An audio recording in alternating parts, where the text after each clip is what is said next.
So, chapter 4, we're going to be focusing on forecasting. Who is not familiar with the concept of forecasting in general? When you hear the word forecasting, what do you normally think of? Weather. The weather, right? And so, what are we doing when we are forecasting the weather? Predicting. We are predicting the future, okay? And so, in a very simplified way, because I'm by no means a meteorologist, okay? Very simplified way. Basically, when they're looking at the weather, they're looking at the conditions in the atmosphere, and they say the last time the conditions were like this, it rained. So we can predict the conditions are going this way, so we can predict that it's going to rain. Okay? Are the predictions, the forecasts, are they always right? No. Not always, but sometimes they are, right? Unless they predict we're going to have snow, because that never happens, except for a couple weeks ago. Right? And so forecasting is where we are basically taking past data and we're using that to predict the future. Okay? So we like taking past data, we're using that to predict the future. So one of the things that we are looking at when we start using forecasting, now a lot of this will happen on the computer. Okay, your property management system, your rooms management system will already do all of this for you. Okay, so this is just kind of the math behind what we're doing to figure out how many rooms we actually have available. Okay, and so what we want to think about is each line item. Does it add to or does it take away? Does it subtract from our inventory? Okay. So if we have someone staying over at our hotel, meaning they're not checking out, they're staying over, does that add to or take away from our inventory? It takes it away. So we're going to subtract that. Okay. If a room's out of order, does it add to or subtract? It takes it away from our inventory. We can't sell that room. It's out of order. Okay. Expected arrivals, those are people who have reservations. So people who have reservations, do those add to or take away from our inventory of rooms? Take away. Good. Walk-ins. Somebody walks in and they ask for a room. Take away. Take away. Good. Overstays means they're supposed to check out today, but they're having so much fun, they're gonna be like, you know what? I'm gonna extend my vacation by 2 more days. Okay. So does that add to or take away? Take away. Good. Now, someone calls and cancels. What happens to that reservation? It's free. It goes back into our inventory, right? So we're adding that. If it's a cancellation, we're going to add that. If it's a no-show, meaning somebody did not show up, that room is not being occupied, it's going to be added back into our inventory. Okay. And then understays. For some reason, some people need to check out earlier than their reservation checkout date. That will be added. Okay. So these numbers, let's do.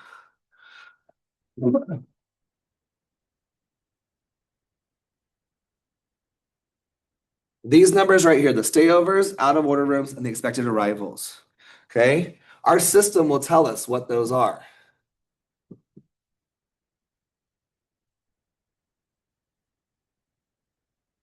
So we can look at our stayovers. We can look at how many guests we have in house and how many of them are staying over and not checking out. We can look at our system and tell us how many rooms we have out of order that maintenance hasn't quite finished. Maybe a guest smoked in the room the night before or 2 nights before, and we still have to purify that room, right? So it's out of order. We can't sell it. The expected arrivals are the number of reservations that we actually had on the books at that time. Okay, so our system will tell us those first three. The remaining ones,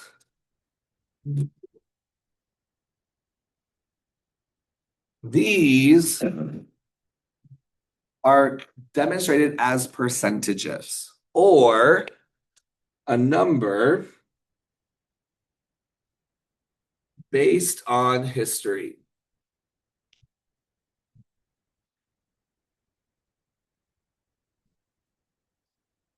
So we might know just based on our past data that we might have at least 2 cancellations per day. Okay.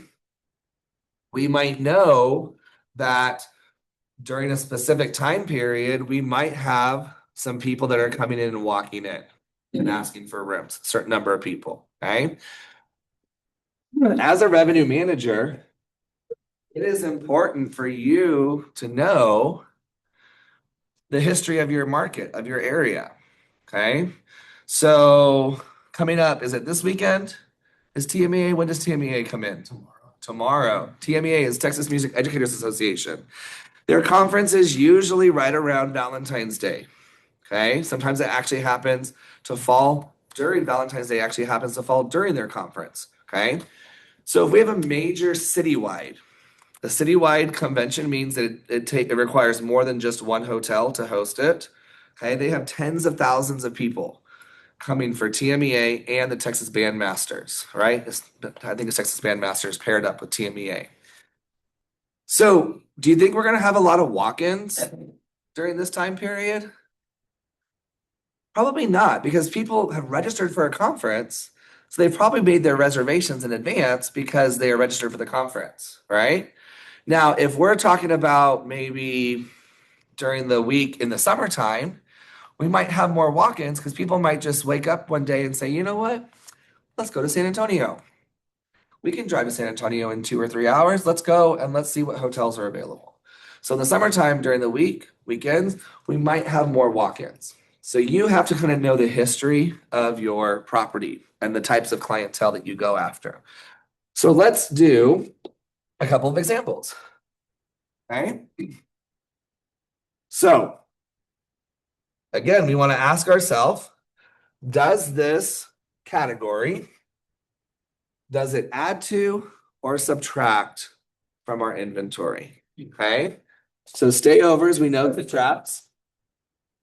Out of order, we subtract. Expected arrivals, reservations, walk-ins,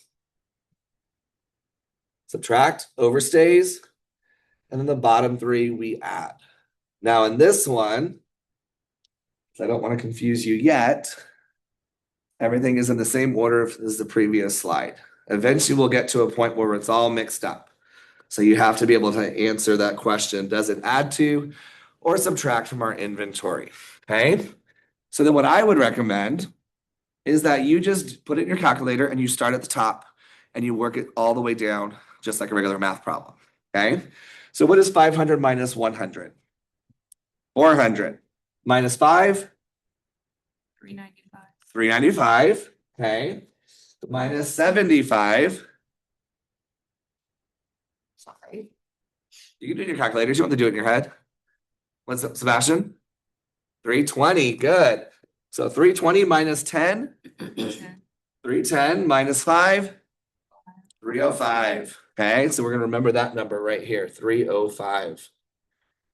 And now, what is 7 plus 3? 12. 10 plus 5? 15. We're going to add these two numbers together, which means we have 320 rooms available for sale. Okay. This is a forecast.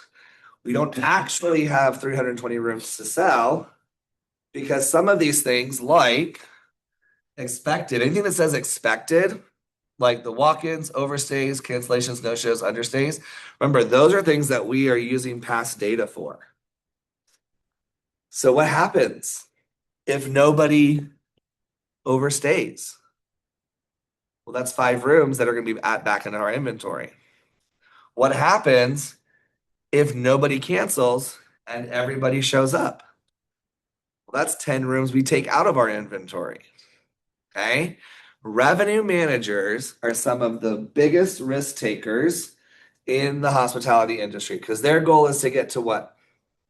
100%. And so they may sell out. They may actually take reservations for 102%, hoping that somebody cancels or doesn't show up. But what happens when everybody shows up? It drops. We have to walk those guests, those extra people, We don't have any rooms for him. So do we just automatically, somebody, Yasmin has a reservation for a king room. If she comes up and I have no king rooms available, do I walk Yasmin to a different hotel? No. What do you think? Yes or no? Thumbs up for yes, thumbs down for no. If Yasmin walks in, she has a king room reservation. And I go to my system and she's at my front desk and I notice there's no more king rooms available. Do I just walk her to the hotel, the nearest hotel? No, what could I do? Offer a different room. I might offer her an upgrade. Maybe I have a king suite available, right? So it's not just because that room type is not available, doesn't mean I just say, nope, sorry, we have no more rooms for you. Okay. Or we might offer her a double. So two queen beds, right? A little side note. I think I told you all about my friend who owned the Comfort Suites downtown. I told you about the example from the Final Four last class. When she built the hotel, so she was the owner, but she also was the builder. She designed the hotel within the parameters of Comfort Suites. But she intentionally knew that one of her target markets she was going to go after was going to be cheer groups and high school groups and sports teams, right? And so she intentionally put more double rooms in her hotel than single kings. And her thinking was you can always put one person in a room with two beds, but you can't always put four people in a room with one bed. And so just because somebody reserved a king, unfortunately, we don't have any kings available. Okay, so to help you out, Yasmin, I'm going Martinez, right? Miss Martinez, let's be a little bit more professional. Miss Martinez, unfortunately, I don't have any standard kings available, but today I'm going to go ahead and upgrade you to a king suite. Okay, and so that shows that you're problem solving. We don't want to walk a guest when we have empty guest rooms in our hotel. Okay. We might even ask, is it okay if we put you in a room with two double beds or two queen beds? Okay. Um, and so we want to have that conversation with the guest. Okay. So if I have 320 rooms available to sell, what is my occupancy percentage? What is my occupancy percentage if I have 320 rooms to sell?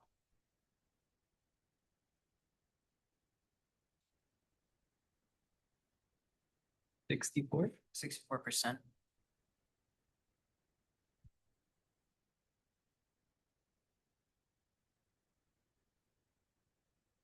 And I hear 64%. I hear any other numbers you might think?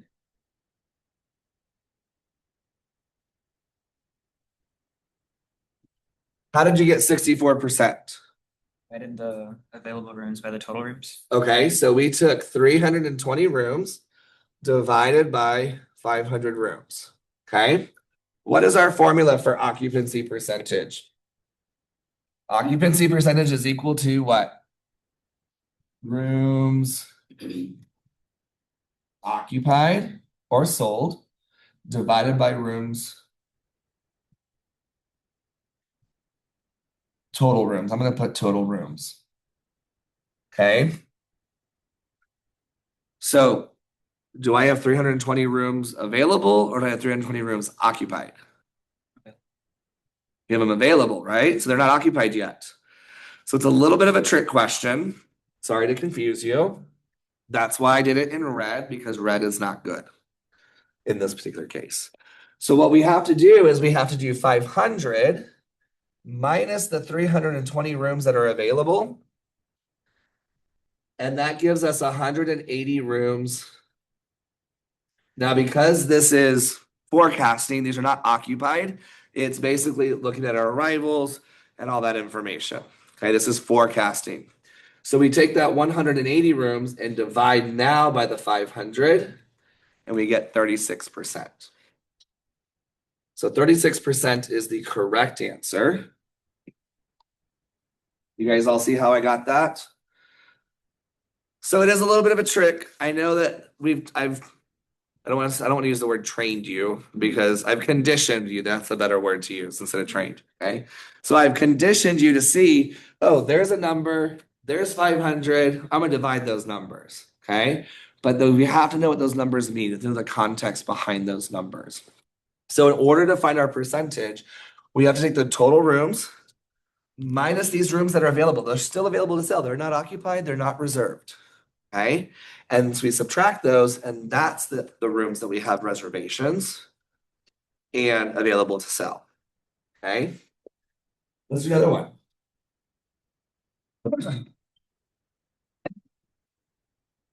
So we'll do this one together. I think there's one more after it.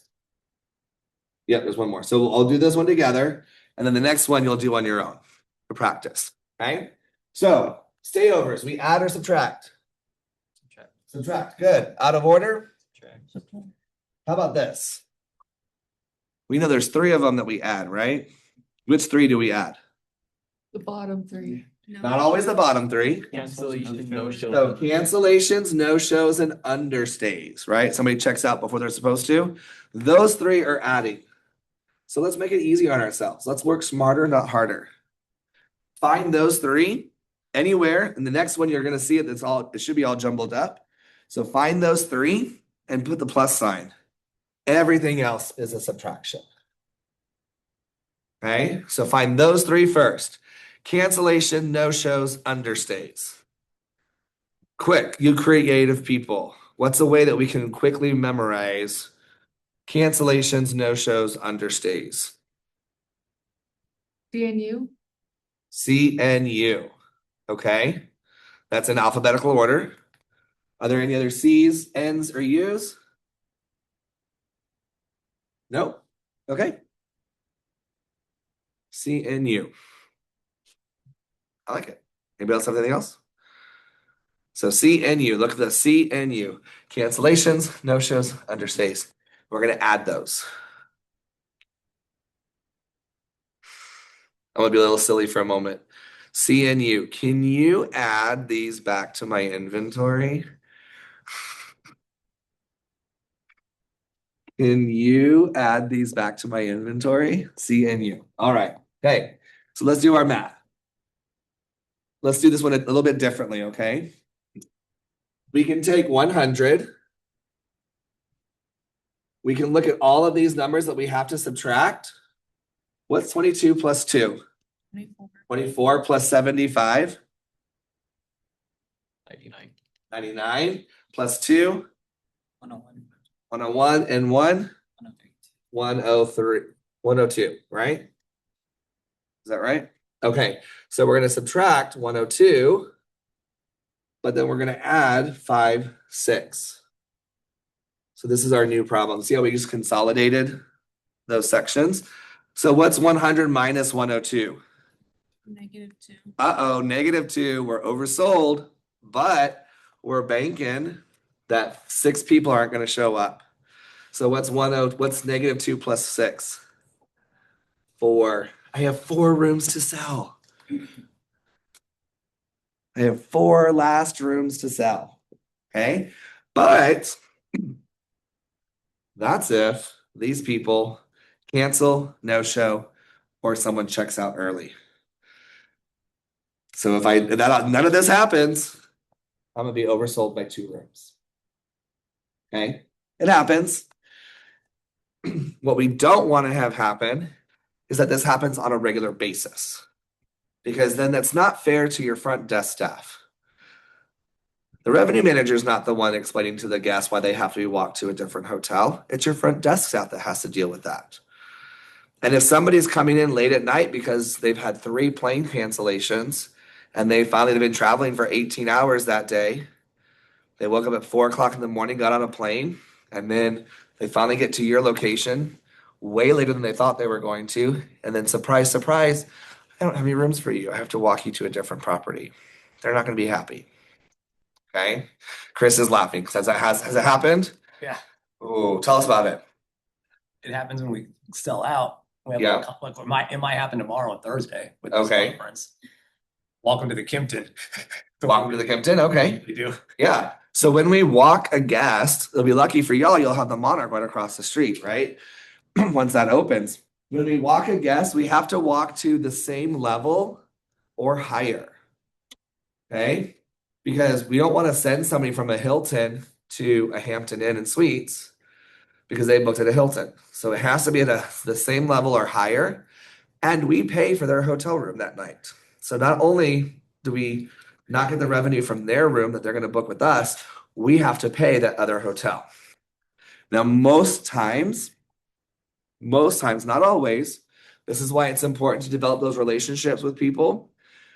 Because most times if you have to walk a guest, that hotel might charge you a very discounted rate for that room. Because chances are in the future, they're going to have to walk somebody to your property, right? And so it's not something we want to do, but if we have to do it, it's not as much of a hit on our revenue. Marriott, you guys are lucky. You've got 1,500 rooms between the two properties.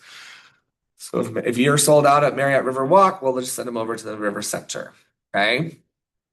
So, and then it's helpful when you own both, right? So when the Monarch opens, you can send somebody over there, and yes, technically you're not getting that revenue for the Hilton Palacio, but it's still Zachary Hospitality, still the same company, right?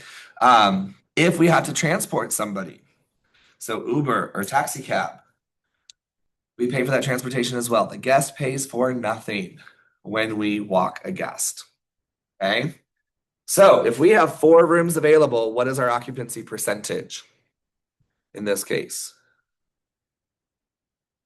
96%. 96, right? 100 minus 4 is 96.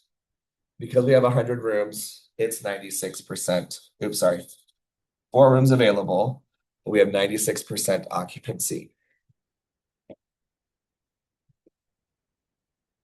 Questions, comments, concerns about this? All right, let's do the next one on your own. I'm going to pause the recording. Someone please remind me to start it again when we start discussing this one.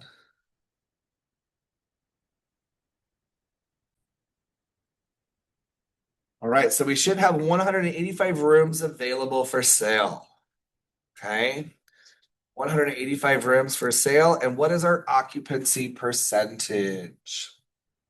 77 if rounded.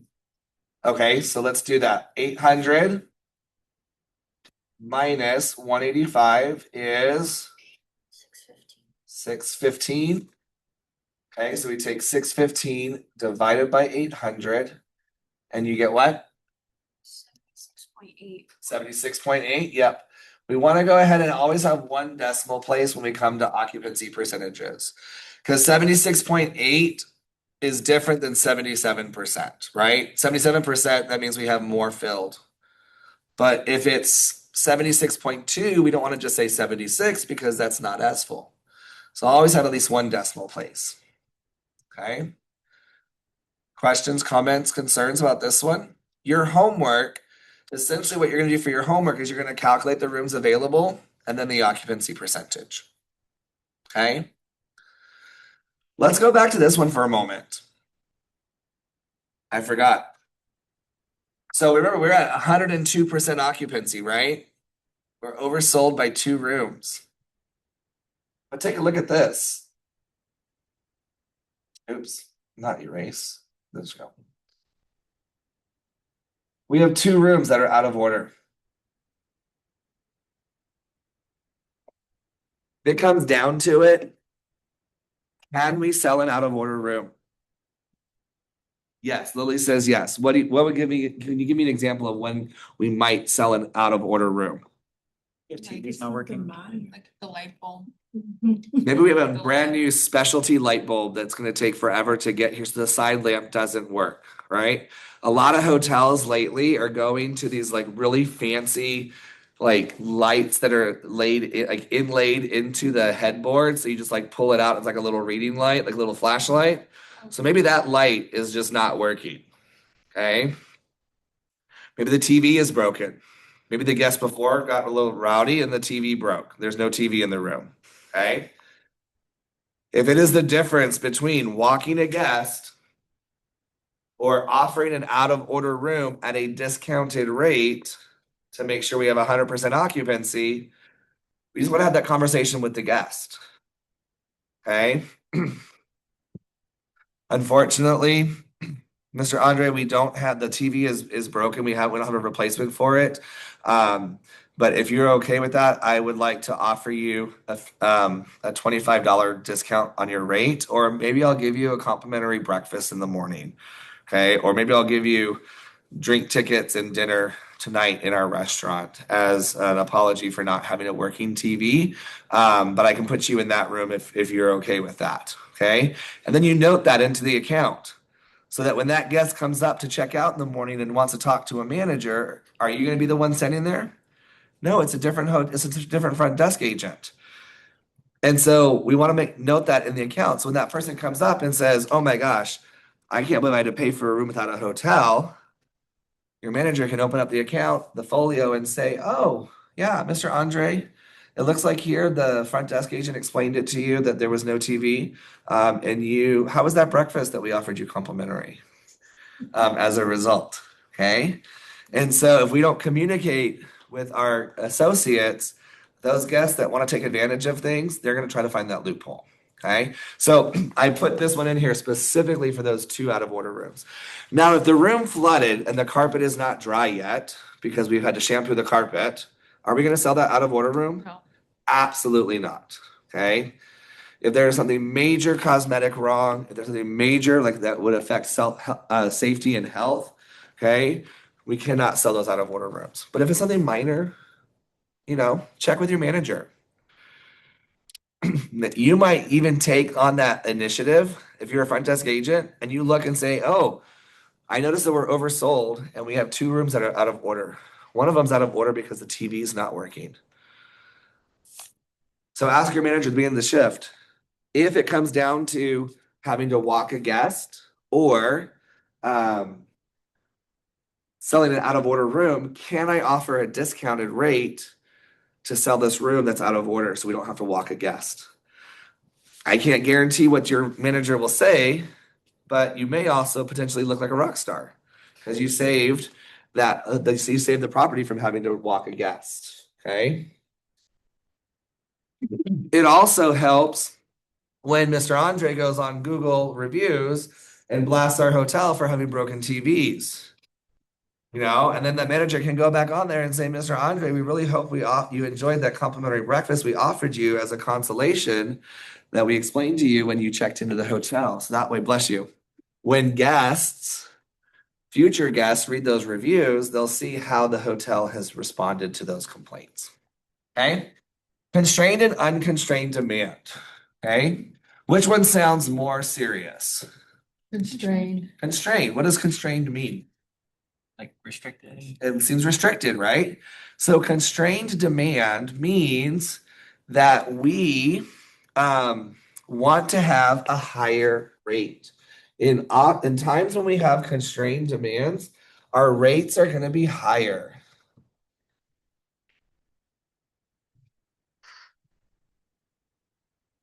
That's where we're going to get pretty close to, if not achieving, our rack rate.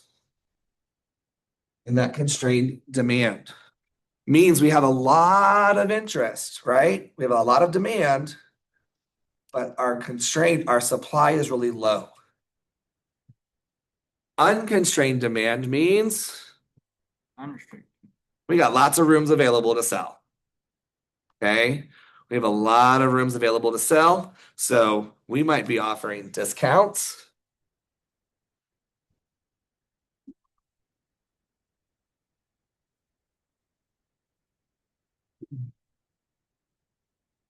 If Ms. Hill comes in and says, "What is your best available rate?" She's a walk-in. "My best available rate is $200.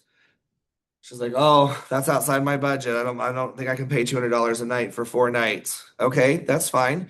Do you have any discounts you might qualify for? AAA. Are you a member of any groups? Because we have a AAA discount. Are you military? We have a military rate, right? And so our front desk agents, we have to train them to not just turn some away just because they said, oh, that's outside my budget. Oh, well, do you qualify for any discounts that we offer? So knowing what those discounted rates are in those times of unconstrained demand. During constrained demand, we also are going to have some different types of, what's the word I'm looking for? We're going to have some restrictions. So we might have a minimum length of stay, meaning that if you want to stay with us, you got to stay for at least 3 nights. You got to stay for at least 2 nights. Okay. So example, I was looking for, I got a gift certificate to a super cute little place out in Fredericksburg. Okay. It looks amazing. And so I'm really excited. I thought during Fiesta, that Fiesta Friday, we're off. And so I'm going to go out Friday night, Saturday night, and then come home on Sunday.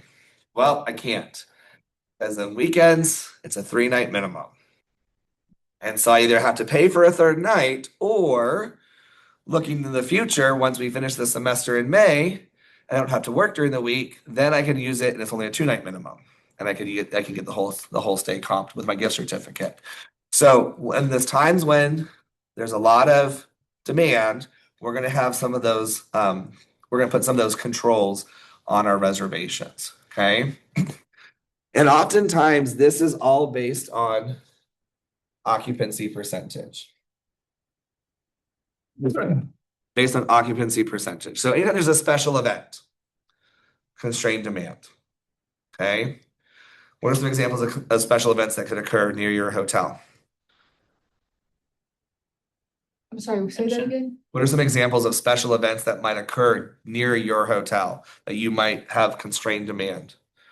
Like a convention. Okay, a conference or convention. Good. What else? Fiesta. Fiesta. So citywide festivals, citywide events. What else? Competitions. Competitions. Good. In 2027, it's just kind of so weird to be thinking about 2027. But in June of 27, we are hosting, San Antonio is hosting FCCLA, the national competition. And so they're actually going to use our building for the culinary and the pastry competitions for the nationals. So we'll have students from all over the country coming and using our kitchens for their competition. Only reason why that's fresh on my head is because I have a walkthrough today at 3 o'clock.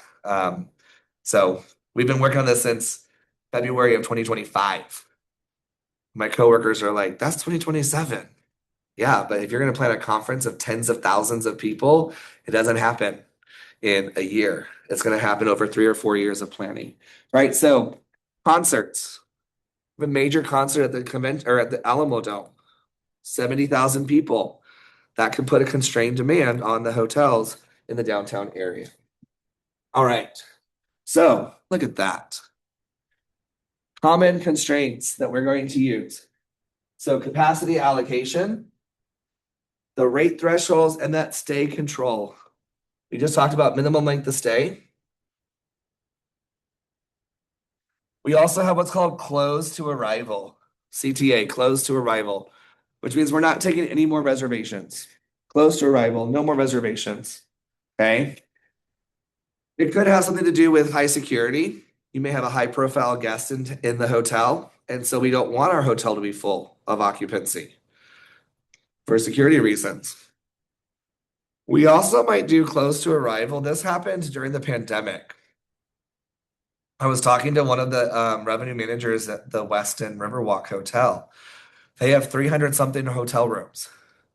But the revenue manager made a conscious decision to cap out at 65% occupancy and take no more reservations. And the reason why he did that was because if he could have easily sold his entire hotel. But had he done that, his housekeeping staff would have been exhausted. They got to come back the next day and clean it all over again and clean all over again. And so as a way to keep his staff, the staff at the hotel from walking out, essentially, he decided we're going to close to arrival. We're not going to take anything beyond 65% because that's what our team can handle successfully. Because nothing is worse than having rooms, but they're dirty and you can't sell them because housekeeping didn't get a chance to clean them that day. So if you sell yourself over what you can actually clean, then the next day you don't actually have those rooms available to sell again. Okay. We're going to look at capacity allocation. So market segments. What do I mean by market segments? There's three major market segments that we deal with in hotels. Groups is one, good. So we have groups, business, Leisure. and leisure.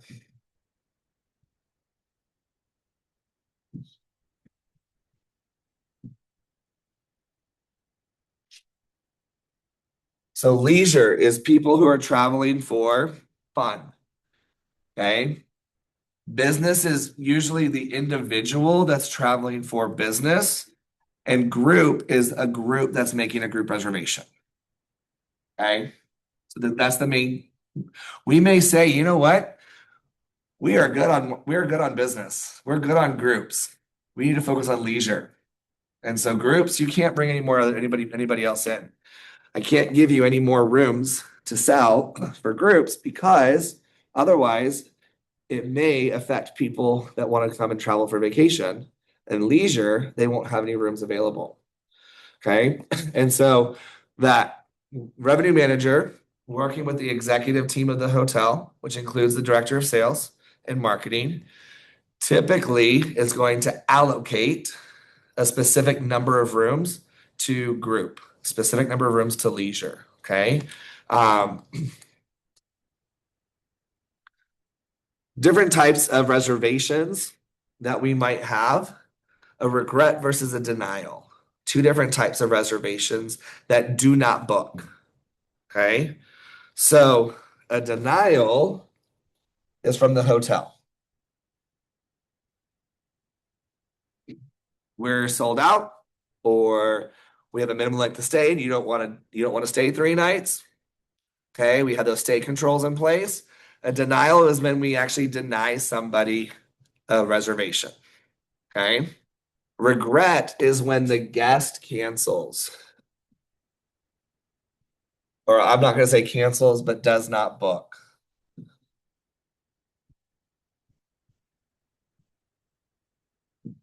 Regret is when the guest does not book. The guest chooses not to book.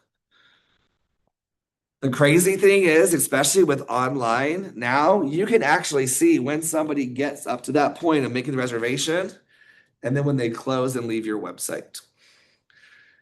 You can actually track all the clicks on how long they spend on every web page, right? Your website is your whole collection of web pages. So you can see where they came from. Did they come from Facebook? Did they come from a Google search? Did they come directly? Did they type in your hotel directly and go directly to your hotel website? You can see how long they spend on every single web page. And then you can actually see where they actually exit your website. It's pretty creepy. I did a class it went during my master's degree in 2020 or 2019. We had to do a Google analysis, what was it called? It's escaping me right now. But essentially, we basically did an analysis of website clicks. It tracks your age, your demographics, everything about you. So the next morning, Google Analytics is what it's called. The next morning, I was on Facebook and I went to go click a news article, and I'm like, wait a minute. Do I click this? They're going to know I came from Facebook. So made me stop and think. I got over that. All right. Pace of build. Let's talk about pace of build.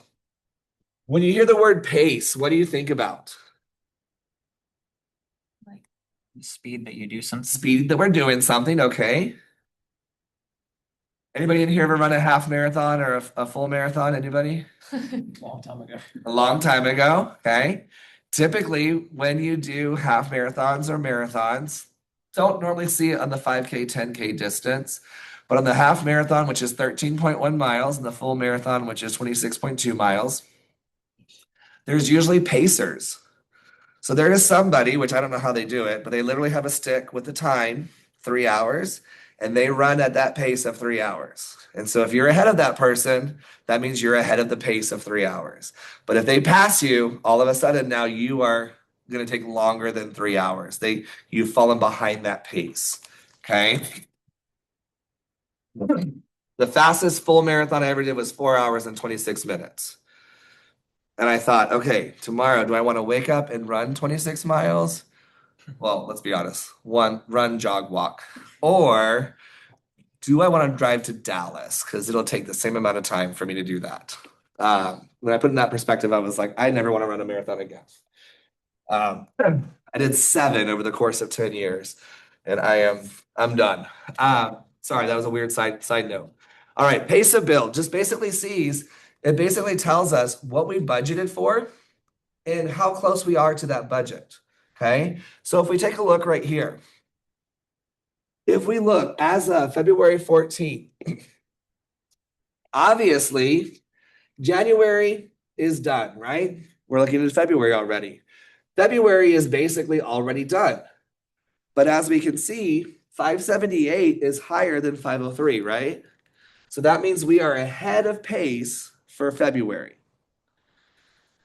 So let's just take a look and see which months we are ahead of pace already. March, what else? June, we're ahead of pace, meaning in 2020, we are ahead of the rooms that we sold in 2019. What else? September. Anybody else? Nope, that looks like it, right? Now, let's take a look. Let's switch to red. Is December a concern? We only have 95 rooms booked. Is that a concern? Maybe, right? Why is it a maybe? Because we're only And at we're only in February. February. We're only in February. We have 10 more months to get those extra rooms. Okay. So, but if we're looking at April, I'm only off by 40 rooms. Okay. Let's look at May. Ooh. May. We are off by quite a bit. We have 350. We're supposed to get 527. Okay. April and June, if we look at the months side by side, April and June, we are set. Oops, let's screen. April and June, we're set. So if somebody calls me, Edward calls me and says, hey, David, I want to bring a group of about 100 people. I want to bring them in April. Okay. You know what, Edward? Unfortunately, I'm all sold out for April. Okay. However, if you might consider moving your meeting of 100 rooms to May, I can knock $15 off your room rate. Or I'll offer complimentary parking for all of your guests that are coming in. I'm going to make those concessions to help you try to decide to book in May. Okay. Now, Edward says, no, unfortunately, this conference, we only have it in April every single year. Okay. This is your first time coming to San Antonio? Yes, it is. All right. So let me tell you about this little thing we have in San Antonio in April called Fiesta.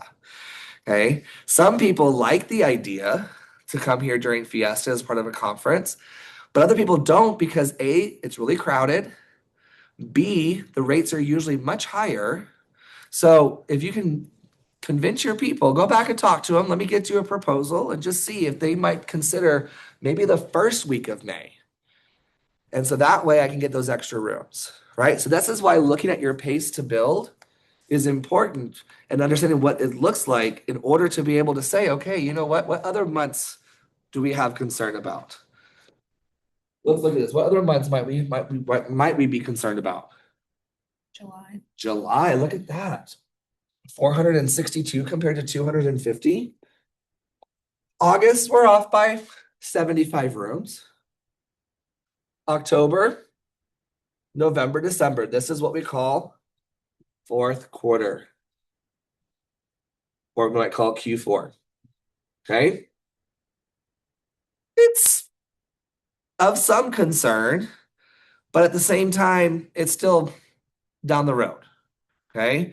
And so our sales and marketing might say, you know what, in May, we're short some room nights. So let's maybe go pound the pavement. Let's go talk to some local businesses and see if anybody does any kind of gala events. Maybe there's some nonprofits that we do some research, nonprofits. You do your big gala event in May. Hey, why don't you come host it at our hotel? And that's what that process is like, is to go out and solicit that new business. Okay. Any questions about pace of build? So this is something that the leadership team of the hotel is going to be looking at pretty regularly. Okay. If not, and then we may even break it down. Okay, look, we're missing 178 rooms, 212. Okay. We might even break that down by week. What are the weeks looking like in May? Week 1, week 2, week 3, week 4, to decide where we want to try to sell that business. Okay. We already talked about that. We already talked about overselling. All right. And that's chapter 4. What is one of the probably more surprising or more shocking things that you learned about in class today? I'll give you a minute to think about it. Think about maybe 1 or 2 things just in case somebody else takes yours. You can come up with an alternative option B. And we'll start here in the front. It's like, go first. What's that? Want me to go first? No, go ahead, Josh. Oh, I okay. say the slightly unrelated, but the like Google Analytics things as far as the hotel using them.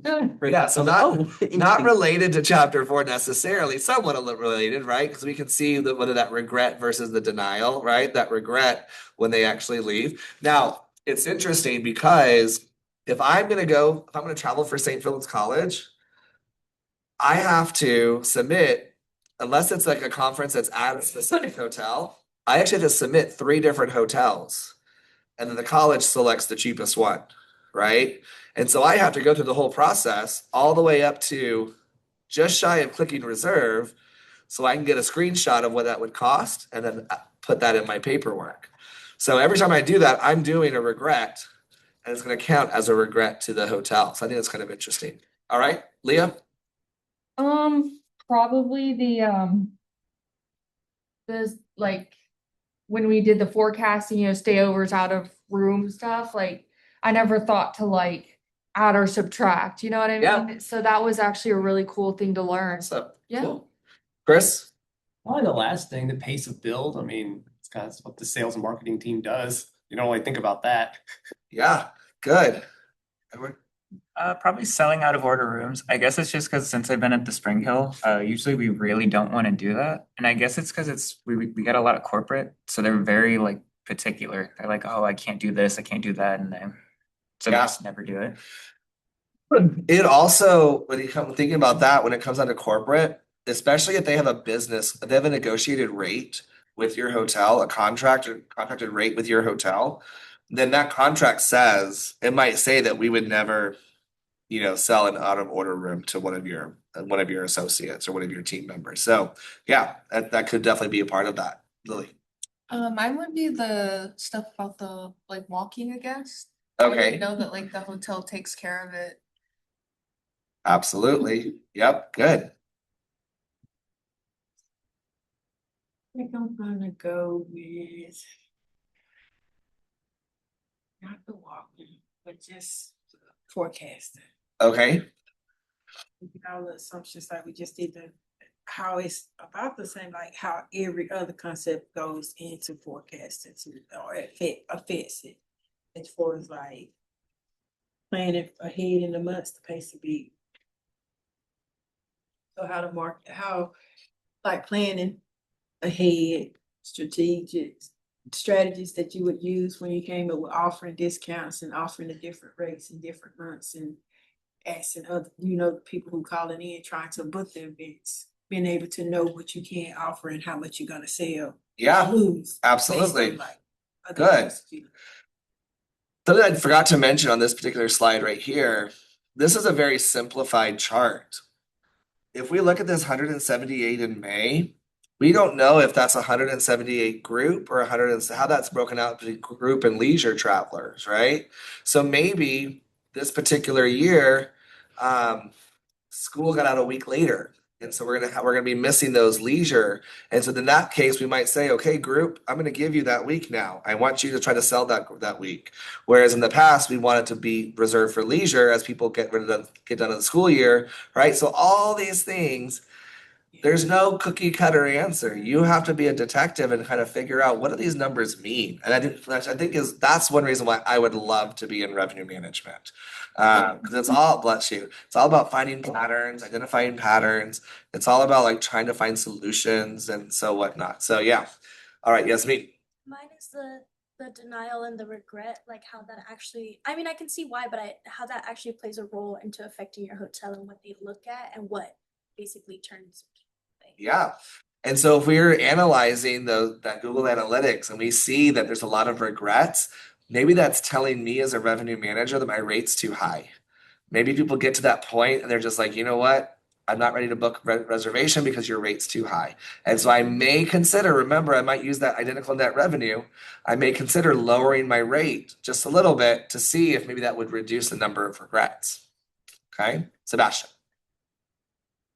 I have like two things that I'm curious about. I learned that today, like having owning two hotels very close to each other is actually better in the long run because even though you walk a client out and you still pay for everything, just the fact that you're not charging for two rooms, you're just adding for one room and like a cab and even the amenities, so like the cohort is still saves you more money. Yeah. Also curious, like if having too much rooms in a hotel will actually cost them more money, and what will they do if that's never an issue? You mean like having a large quantity of rooms, like the Marriott's 1,000 rooms? Yeah. So when you have a hotel that's large like that, you are specifically looking at you are specifically going to do like a market analysis to say, can this market sustain 1,000 room hotel? Okay, so look at the business that's coming in the future, or by having 1,000 room hotel, can we now offer larger groups into San Antonio or wherever the market is? So there's a lot of business analytics that go into deciding, yes, we can have 1,000 room hotel in this location. One little fun fact before Brianna, before I get to you, one little fun fact is there is this hotel called the Fairmont Hotel. Is anybody familiar with who is not familiar with the Fairmont Hotel downtown? All right, let's do a quick look real quick.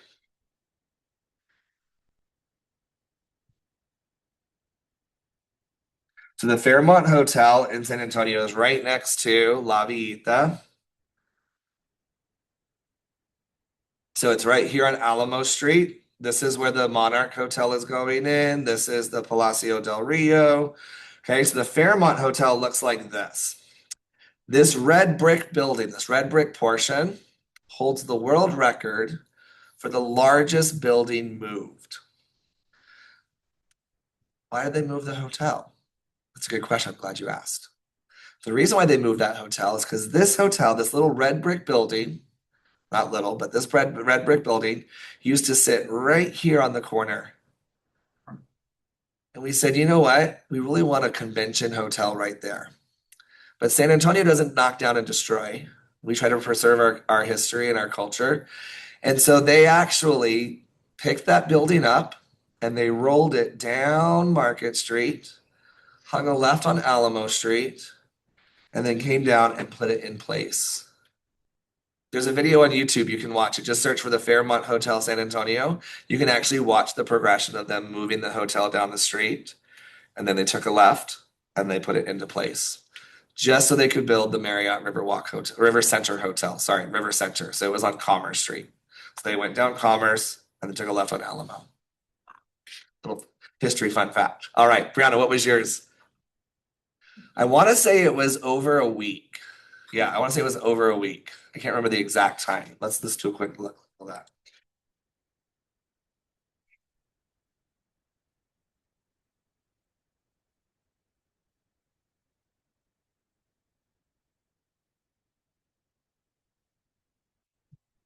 Moving the 3.2 million pound Fairmont Hotel took 6 days, so just under a week. From March 30th to April 4th of 1985. Isn't that crazy? They actually had to this Commerce Street bridge that crosses the river right here, right there by Fogo de Chao. They actually had to reinforce that bridge because it had to support the weight of that building going over the bridge. So it's kind of even more like infrastructure improvement. So pretty cool. All right, what was your surprising thing? The unconstrained and the constrained and what each of them deals with. And Yeah. hotels and stuff. Absolutely. So constrained means high demand, low supply. Unconstrained is we got a lot of supply, not a lot of demand. Okay. One last story on that topic right there. My best friend, she graduated from Harvard in 2015, I think. And she had a former friend. I say former friend because of this incident. Her former friend was a travel agent, and she was supposed to book 2 rooms at the Holiday Inn. So one for my friend and her mom, and then one for myself and a family friend, so that we can stay in 2 different rooms. Well, the travel agent forgot to book a second room. Only booked 1 room at the Holiday Inn. Now in Harvard, they only graduate once a year in the spring. So 16,000 people graduate in one weekend. That room at the Holiday Inn, that very last room that was available, want to guess how much it was going for? Too much. $785 for one night. But it was the very last hotel in a very constrained demand. So that's when we get close to that rack rate of offering that. That's why we have the rack rate, so that we can offer that rate without feeling like we are taking advantage of people, right? It's a posted established rate. All right, that is all I have. Next week we will go over chapters